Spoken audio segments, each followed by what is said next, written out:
Bismillahirrahmanirrahim. Assalamualaikum warahmatullahi wabarakatuh. Innal hamdalillah nahmaduhu wa nasta'inuhu wa nastaghfiruh wa na'udzu billahi min shururi anfusina wa sayyiati a'malina. Man yahdihillahu fala mudilla lahu wa man yudlilhu fala hadiya lahu. Asyhadu an la ilaha illallah wahdahu la syarika lah wa asyhadu anna Muhammadan abdullahi wa rasulullah. Allahumma salli ala Muhammad wa ala alihi wa ashabihi wa man tabi'ahum bi ihsan ila yaumiddin, amma ba'du. Ikhwati rahimani wa rahimakumullah, dari kitab Mawsu'atul Adab Al-Islamiyah ada bab tentang adabul janais yang berikutnya, etika ketika kematian telah terjadi, pada poin yang ke-8. Qala muallif adamun na'yi, tidak diperbolehkannya melakukan an-na'yu. An-na'yu isyharul wafati wal i'lanu anha fil masajidi was suhufi wa mukabbirati sauti wa nahwiha. Na'yu artinya menyebarkan berita kematian, mengumumkan baik pada masjid-masjid, surat kabar atau menggunakan pengeras suara dan yang semisal dengannya. Fa kullu dzalika ghairu jaizin fi dinillahi ta'ala wan nabiy sallallahu alaihi wasallam qad naha 'anil na'i. Semua yang kita sebutkan ini tadi tidak diperbolehkan di dalam agamanya Allah Ta'ala. Karena sungguh Nabi SAW dalam riwayat Imam Ahmad, At-Tirmidzi dan Tirmidzi berkata hasanun sahih, juga dikeluarkan oleh Imam Ibnu Majah dan Al-Baihaqi dari jalan sahabat Hudzaifah ibn Yaman. Hudzaifah mengatakan nahan Nabi SAW anin na'i. Nabi melarang mengumumkan berita kematian dengan suara yang keras di tempat yang tinggi atau menggunakan pengeras suara. Lakin yajuzu ay yukhbira ar-rajulu ahlal mayyit bi mautihi kama yajuzu ikhbaru ahli salahi wal aqaribi liyatawala umura jihazil mayyit atau jihazil mayyit. Tapi boleh saja memberitakan kepada keluarga si mayit atau kepada orang lain, kepada orang soleh, karib kerabatnya, supaya mereka bersegera melaksanakan penyelenggaraan jenazahnya, wassalatu alaihi, dan menyolatkan jenazahnya. Jadi tidak dalam bentuk berita berhari-hari ada pengumuman si fulan meninggal, si fulan meninggal. Ini namanya na'yu. Pengumuman itu sebatas untuk memberitahukan kepada mereka agar mereka itu menyolatkannya, menyelenggarakan jenazahnya. Setiap bertemu dengan mereka, wa yajuzu kadzalika ikhbaru man kana mawjudan biwafati fulan liyastaghfirullah. Boleh juga memberitahu kepada seseorang tentang kematian si fulan agar orang itu memohonkan ampunan, si fulan wafat. Jadi yang dilarang itu teknik memberitahukannya. Naik ke atas mimbar, naik ke atas ke atas menara, atau dengan suara yang keras. Ini yang tidak diperbolehkan. Bukti diperbolehkannya memberitahu kepada orang lain agar mereka memohonkan ampunan, kama akhbaran Nabi sallallahu alaihi wasallam ashabahu bi wafati Zaid wa Ja'far wa Abdullah bin Rawaha fi Mu'tah. Sebagaimana dalam hadis yang sahih dikeluarkan oleh Imam Ahmad Dari jalan sahabat Abu Qatadah, Nabi memberitakan tentang kematian sahabat-sahabat beliau, Zaid, Ja'far, Abdullah bin Raha di perang Mu'tah. Wa qala lin-nasi an kulli minhum, setiap beliau memberitakan Zaid wafat, atau beliau berkata Ja'far meninggal, atau berkata Abdullah bin Raha gugur, beliau berkata fastaghfarulah, hendaklah kalian meminta ampunan untuknya. Jadi memberitahukan si fulan wafat, mohonkan ampunan. Si fulan wafat, mohonkan ampunan. Nah ini boleh, nggak apa-apa. Tapi yang di negeri kita biasanya menggunakan apa? Pengeras suara. Diumumkan supaya beritanya terdengar jauh sampai kemana-mana. Kalau perkara itu memang baik, pasti para sahabat Nabi sudah melakukannya terlebih dahulu. Sebagaimana adzan memanggil manusia untuk sholat, Nabi pernah melaksanakannya. Para sahabat mengerjakannya. Tapi mengumumkan berita kematian di tempat-tempat yang tinggi dengan menggunakan mikrofon juga misalnya, nggak pernah dilakukan oleh Nabi. Kalau mereka berkata di zaman Nabi nggak ada mikrofon, tapi kita katakan mereka bisa berteriak, sebagaimana adzan itu berteriak dengan suara yang keras, tapi nggak dilakukan. Itu menunjukkan bahwa Nabi tidak memandang perkara itu baik. Lau kana khairan lasabaquna. Seandainya itu perkara yang baik, kita sudah didahului oleh mereka untuk mengamalkannya. Al-adabu tasi, etika yang ke-9, jawazu kasfi wajhil mayyiti wa takbiluhu wa takbilihi. Bolehnya membuka wajah si mayit yang telah ditutupi wajahnya itu. Mencium si mayit juga boleh. Tentu mereka yang kerabatnya atau mahramnya jika berbeda lawan jenis. Tapi kalau bukan kerabatnya tapi dia sesama jenis, laki-laki dengan laki-laki, tidak mengapa. Fa yajuzu liman arada ayaksifa wajhal mayyit liyanzura ilaihi aw yakbiluha aw yakbilahu. Beliau mengatakan boleh bagi seseorang yang kepingin menyingkap wajah si mayit supaya bisa memandang jasadnya atau wajahnya, dan juga boleh dia menciumnya. Fa inna Abu Bakr radhiyallahu ta'ala anhu qad kashafa wajha Nabi sallallahu alaihi wasallam ba'da mautih.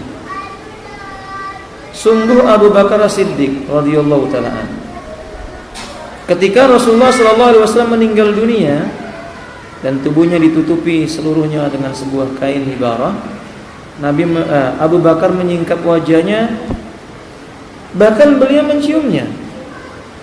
Beliau sikap, faqabbalahu, kemudian beliau menciumnya.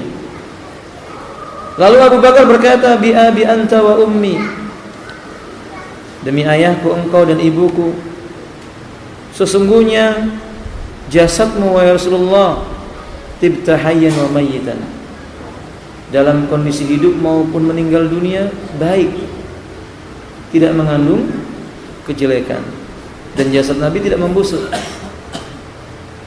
Jasad Nabi tidak membusuk. Nah, riwayat tersebut dikeluarkan oleh Imam Al-Bukhari dalam kitab sahihnya dari Aisyah radhiyallahu taala anha nomor 1241 dan 1242. Demikian pula yang lainnya, kasyafa Jabir radhiyallahu taala wajha abi ba'da mauti. Ketika Abdullah ayahnya Jabir meninggal dunia, maka beliau membuka bagian wajahnya.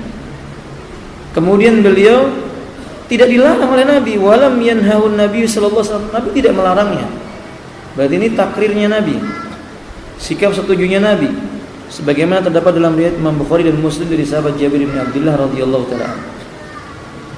Batalah pendapat sebagian orang yang mengatakan kalau sudah dikafani, ada keluarga yang mau lihat wajahnya, nggak boleh dibuka lagi. Anehnya yang berpendapat seperti ini, nanti kalau sudah masuk ke dalam liang lahat boleh dibuka. Bahkan mereka berkata harus dibuka apa? Wajahnya. Kan ini mutaradid. Ini ta'arud. Perkataan mereka bertentangan. Ketika ada putranya datang mau membuka wajahnya, kata nggak boleh, sudah ditutup sama kafan, sudah diikat dengan tali. Tapi begitu sudah di kuburan, dimasukkan dalam liang lahat, dibuka. Wajahnya dibuka, diciumkan kemana? Iya, ke tanah. Ini kan aneh.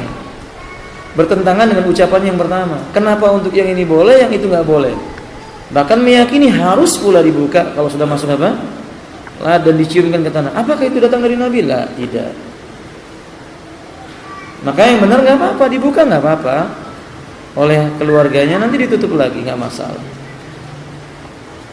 Kalau ada keyakinan ya, nanti mayatnya diadab, dia harus mendatangkan dalil. Mana dalilnya? Sudah dimandikan suci. Apakah ciumannya seorang muslim kepada muslim yang lainnya itu membatalkan kesuciannya? Kalau memang ada kaitannya dengan hukum suci bagi si mayit, kan juga tidak. Karena seorang mukmin tidak najis. Sebagaimana Nabi berkata kepada Abu Hurairah, subhanallah innal mu'min la yanjus. Maha suci Allah. Abu Hurairah, orang beriman itu tidak najis. Nah, berarti kebiasaan dengan berkata nggak boleh dibuka lagi, ini hanya kebiasaan yang tanpa dalil, nggak didukung dengan nas-nas yang sharih dan sahih. Wallahu a'lam bishawab. Al-adabul asir, etika yang ke-10, ikhtisabul auladil ladina yamutuna sigharan. Mengharap kepada Allah pahala ketika seseorang diuji dengan wafatnya anak-anak mereka dalam usia belum balik, masih kecil meninggal dunia. Aidunal khulum, mereka belum mencapai usia dewasa, belum mukallaf, dibebani syariat, belum dibebani syariat. Sebagaimana Nabi sallallahu alaihi wasallam menyebutkan, tidaklah seorang manusia pun dari kalangan muslim, tidaklah seorang manusia, tidaklah dari kalangan manusia, dari kalangan seorang muslim diwafatkan baginya 3 orang anaknya sebelum mencapai usia al-hinsu. Ma minan nasi min muslimin yutawaffa lahu salasun lam yablughul hinsu. Apa itu al-hinsu? Ay lam yablughu ayyafalul ma'asi. Al-hinsu maksudnya belum pernah berbuat kemaksiatan, maksudnya belum balik.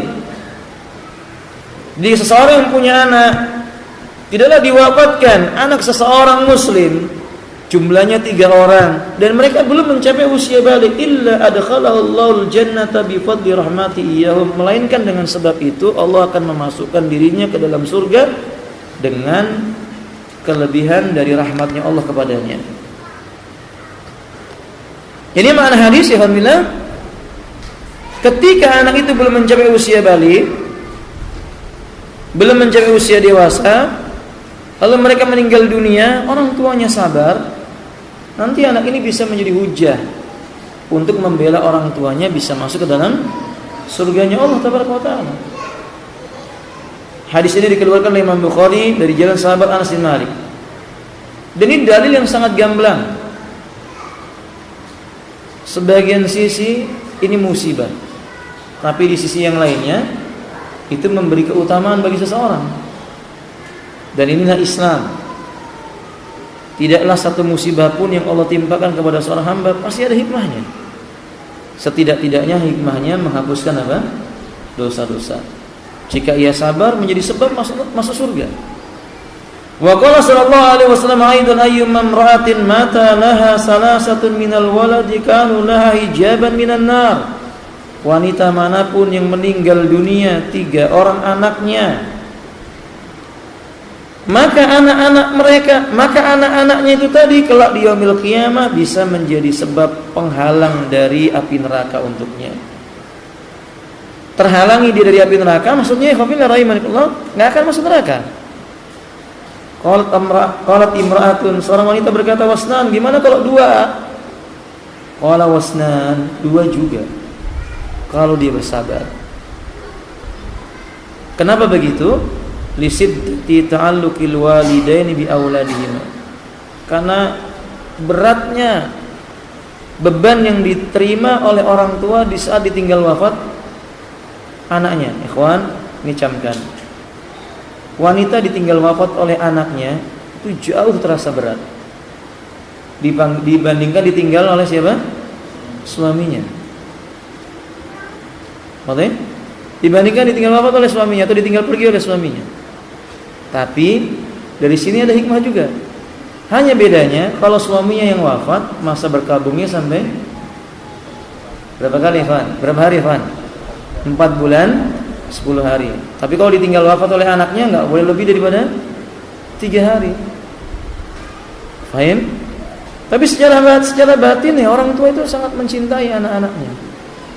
Nabi saja menangis di saat putra beliau yang bernama Ibrahim wafat.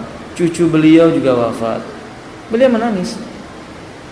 Nah, karena musibah ini berat bagi orang tua ketika anak-anak mereka itu wafat. Itu juga menunjukkan bahwa orang tuanya punya sifat kasih sayang. Dan itu boleh. Baik, barakallahu fiik.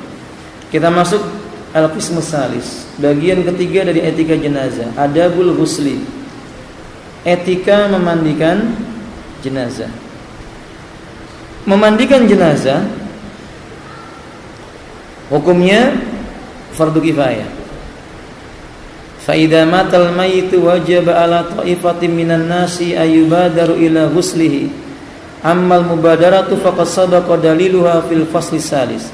Ay qala al-Imam Al-Albani rahimahullah ta'ala fi kitabi Ahkamil Janaiz. Dalam kitab hukum jenazah, Syekh Albani berkata, bila seseorang telah dipastikan meninggal dunia, maka wajib hukumnya bagi sekelompok manusia untuk segera memandikannya. Masuk ke dalam keumuman hadis Nabi,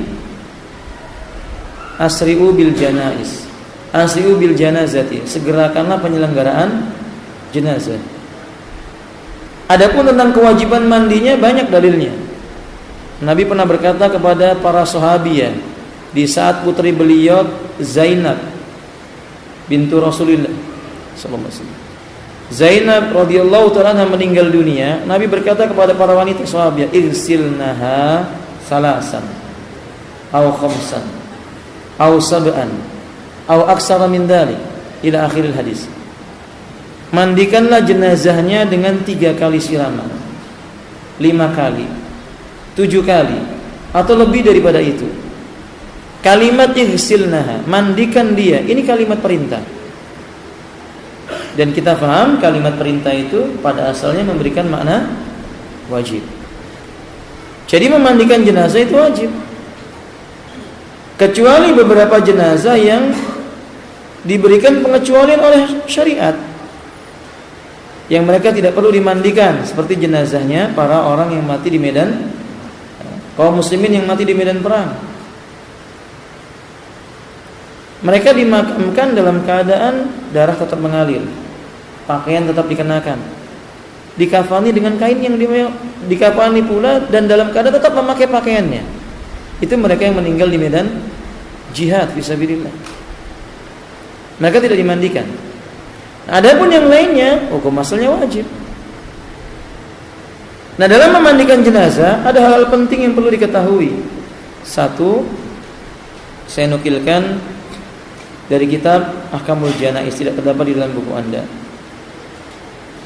Yang pertama, habila rahimanillah, ghusluhu salasan fa aksaru ala ma yaral qaimuna ala ghuslihi. Memandikannya sebanyak 3 kali. Boleh lebih daripada itu kalau memang yang memandikan memandang perlu. Saniyan antakun al-ghuslatu witron. Memandikannya dengan apa? Bilangan yang ganjil, 3, 5, 7, 9, 11, dan seterusnya.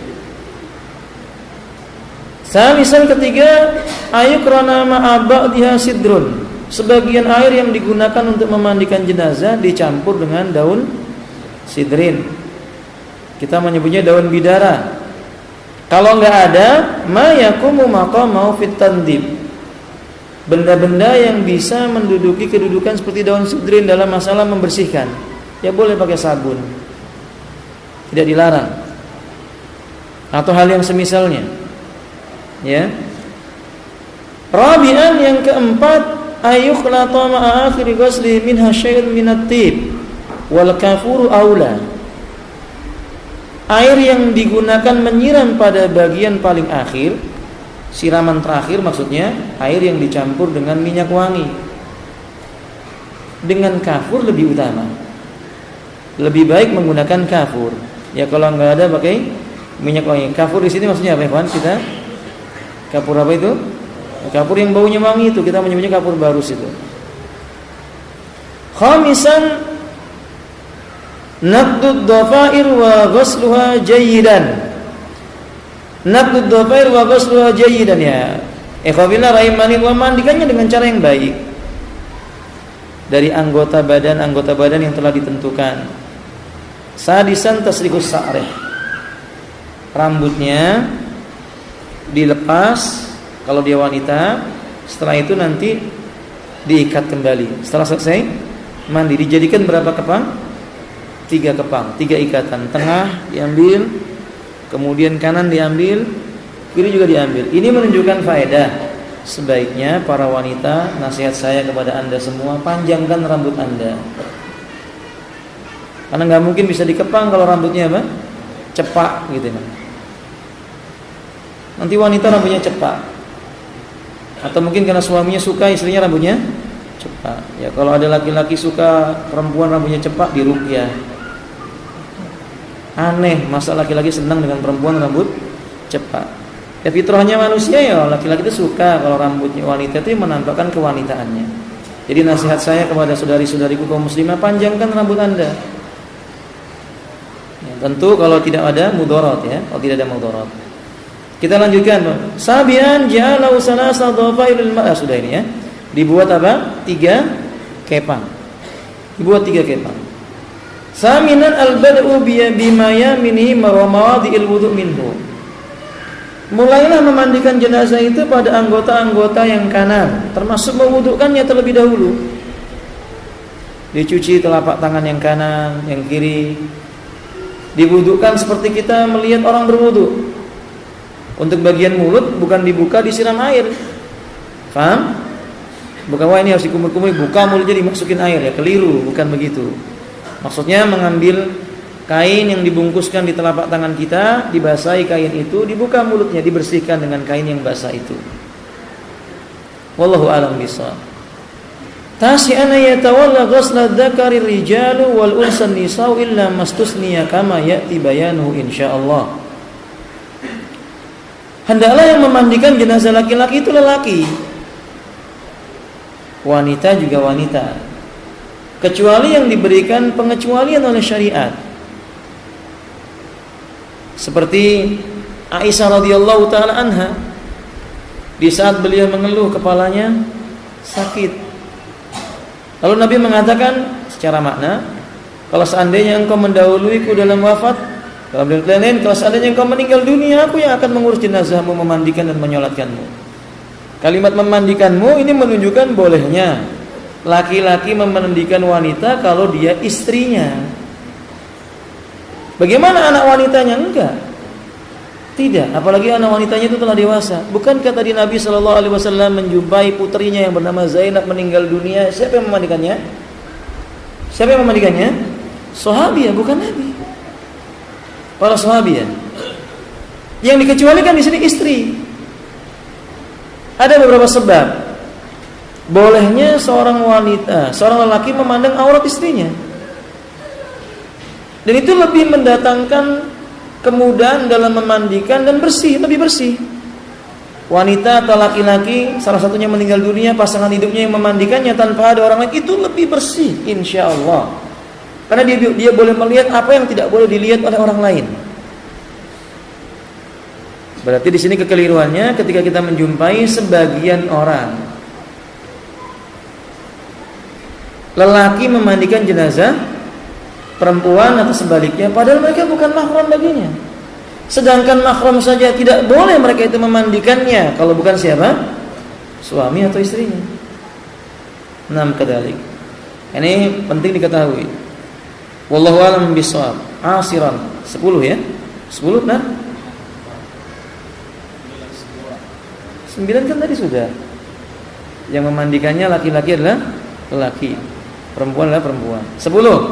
Ayyusana bihirqatin aw nawiha tahta satin li jismihi ba'da tajridi min siyabihi kullih. Dimandikannya itu ditutupi dengan kain pada bagian auratnya, tentu setelah ditanggalkan semua pakaiannya. Setelah semua pakaian ditanggalkan, ditutupi dengan kain, dimandikan dalam keadaan tertutup bagian auratnya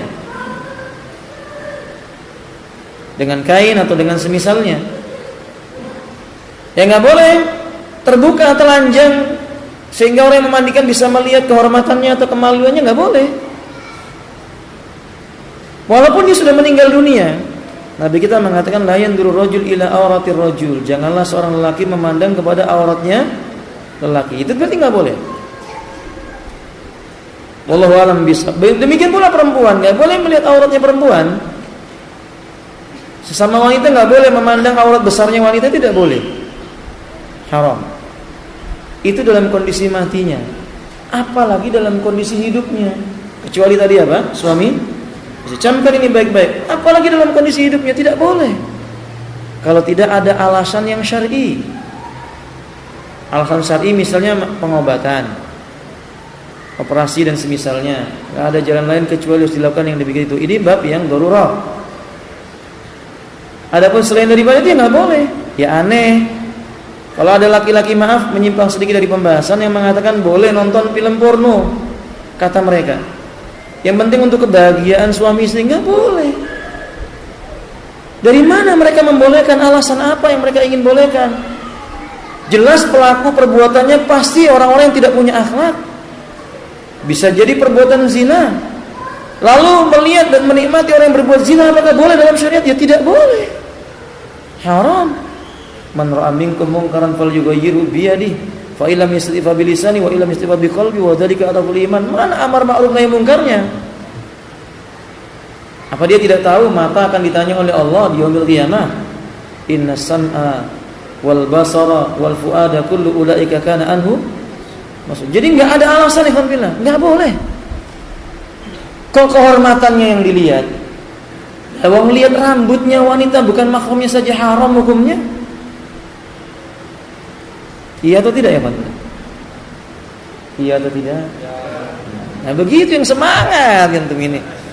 Ya, nggak boleh. Betisnya dilihat nggak boleh. Apalagi lebih daripada itu nggak boleh. Nah kalau ada orang berfatwa dengan fatwa seperti itu, fatwa yang batil.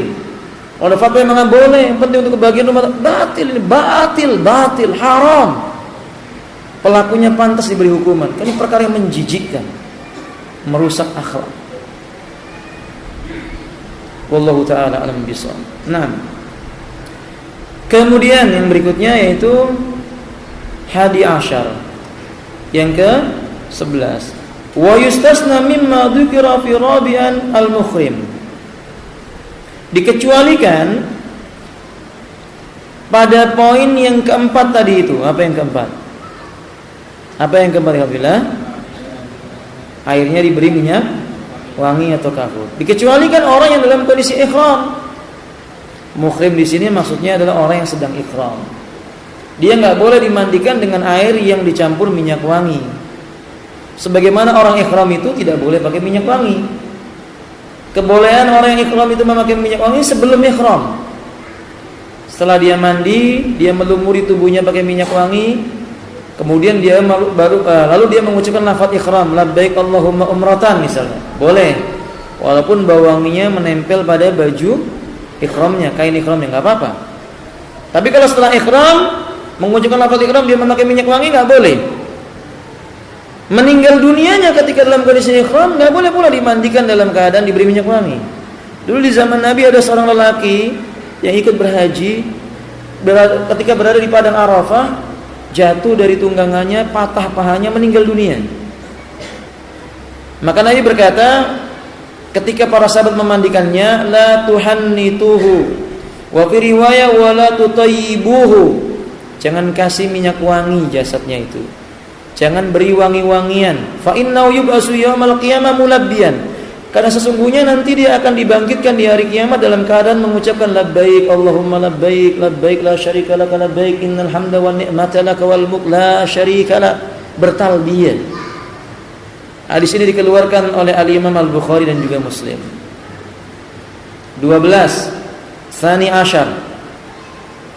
Wa yustasna aidan mimma warada fi tasi'an.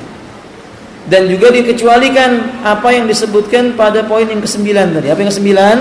laki dimandikan laki-laki, perempuan dimandikan perempuan. Kecuali apa? Pengecualinya apa? Suami istri, zaujani. Fa innahu yajuzu likulli minhum ayyatawalla ghusl akhar. Boleh suami memandikan istrinya, istrinya memandikan suaminya, enggak apa-apa. Aisyah berkata, Aisyah radhiyallahu ta'ala menyebutkan, "Lau kuntu istaqbaltu min amri mastadbartu ma ghasala an-nabiy sallallahu alaihi wasallam ghairu nisa'i." Kalau seandainya aku bisa balik ke belakang menjumpai apa yang pernah aku jumpai, niscaya tidak perlu memandikan Nabi kecuali istri-istri beliau saja. Tapi kan yang ternyata yang memandikan bukan si beliau, dan itu hak, benar. Wallahu ta'ala alam bisa. Berarti boleh suami istri salah satunya memandikan pasangan mereka ketika salah satunya wafat. Ikhwati rahimani wa rahimakumullah. Kemudian di antara etika yang berikutnya, yang memandikannya hendaklah orang yang mengerti tentang agama, faham tentang din, yang paling dekat kepada agama itu yang lebih baik. Tujuannya agar dia menjaga kerahasiaan yang ada pada si mayit, dan supaya lebih dekat kepada apa? Sunnah dalam memandikan jenazah. Ini perkara ibadah yang pada hari ini tidak bisa kita pungkiri. Berapa banyak di antara manusia ketika memandikan jenazahnya tidak dengan cara yang syar'i, dengan tata cara yang menurut pemikiran mereka.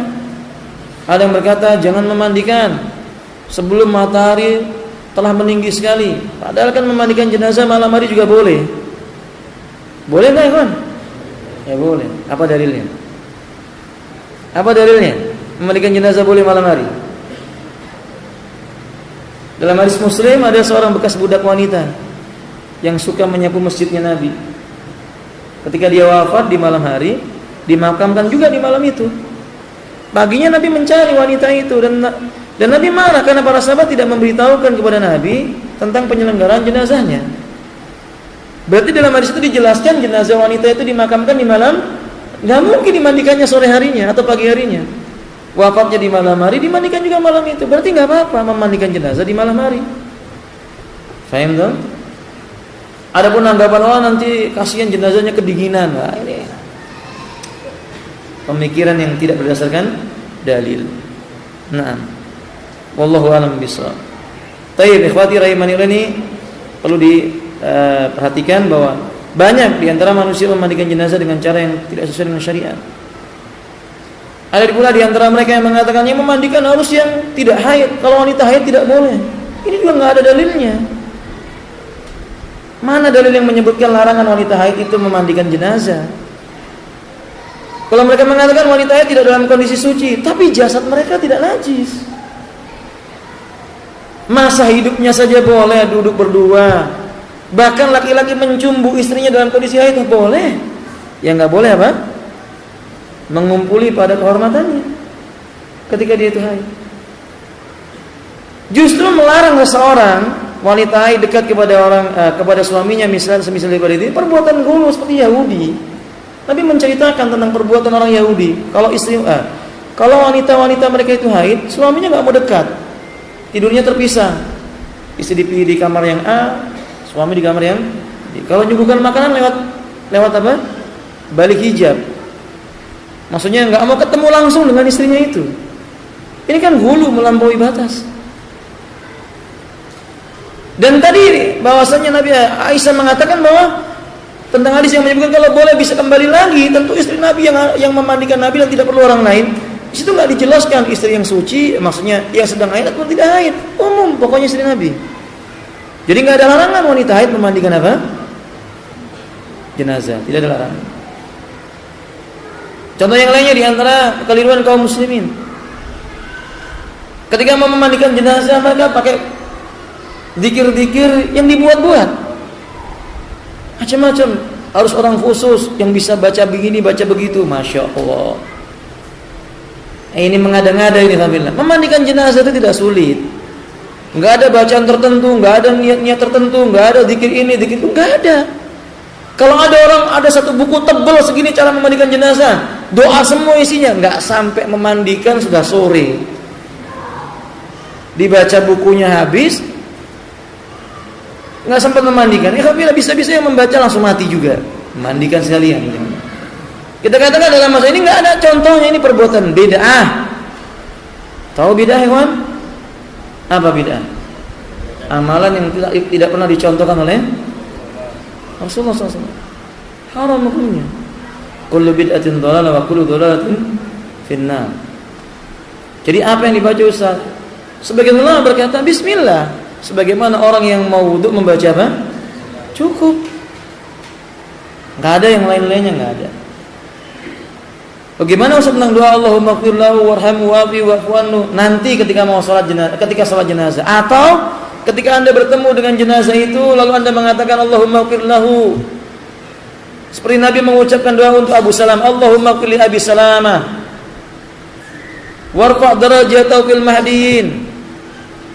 Dan seterusnya ucapan Nabi SAW tentang Abu Salam yang meninggal dunia. Tapi kalau dalam keadaan memandikan sambil membaca harus dibaca begitu, enggak ada nasnya. Wallahu ta'ala a'lam bishawab. Nah, ini makanya diperlukan bahwa yang memandikan harusnya orang yang berilmu. Sudah habis waktunya kan ya? Isya jam berapa? Lewat 25. Sudah lewat 20. Tinggal 5 menit kita cukupkan sampai di sini. Memberi kesempatan bagi antum yang mau bertanya. 1 pertanyaan atau 2 pertanyaan. Silakan kalau ada yang mau bertanya. Tafadhol masyhur.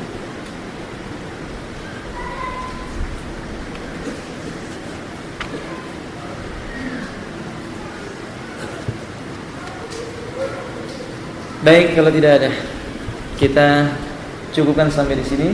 Semoga bermanfaat dan kita persiapan salat Isya. Akhiru da'wana alhamdulillahirabbil alamin wa subhanakallahumma wa bihamdika asyhadu an la ilaha illa anta astaghfiruka wa atubu ilaik. Assalamualaikum warahmatullahi wabarakatuh.